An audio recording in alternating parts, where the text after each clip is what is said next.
Sir एक ये है कि मान लीजिए कोई व्यक्ति है, उसे पढ़ना हो, हिंदी साहित्य पढ़ना हो, उसकी रुचि हो हिंदी साहित्य में, वो शुरुआत कहाँ से कर सकता है? उसके बेसिक क्या होगा कि अगर वो साहित्य में जाना चाहता है, पढ़ना चाहता है, तो वो कहाँ से स्टार्टअप करेगा? शुरुआत में वो क्या पढ़े जिससे जो है उसकी शिक्षा बेहतर हो पाए? देखो, मेरा हमेशा से मानना ये रहा है कि जब भी हम कुछ सीखें तो हमें उसके बेसिक पर काम करना होगा, बेसिक सीखना होगा। अब वो बेसिक क्या है?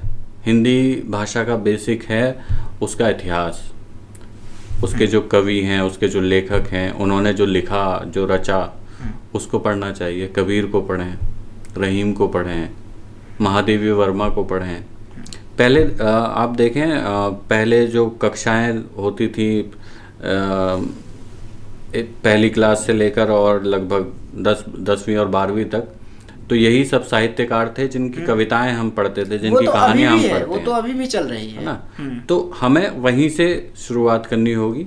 अब क्या है, क्योंकि एक नई सीबीएसई पैटर्न में कुछ नई कहानियां जो नए उसमें आते हैं, तो उनसे आप, अगर आपको लगता है कि मैं वहाँ से नहीं पढ़ सकता, ये ज़्यादा आसान है, तो उसको पढ़ें।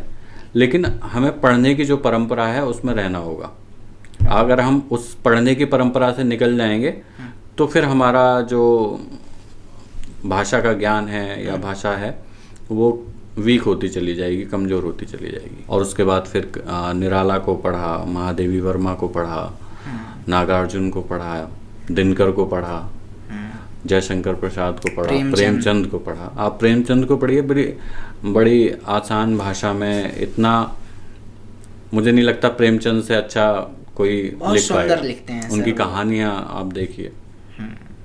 तो अगर किसी को शुरुआत करनी है तो हमारे इन्हीं साहित्य के द्रोणाचार्यों से शुरुआत करनी होगी। ये हमारे साहित्य के द्रोणाचार्य हैं और इनसे शुरुआत करनी चाहिए। जिसको भी हिंदी पढ़ना है, सीखना है, या जिसकी रुचि है, वो उनको यहाँ से शुरुआत करें।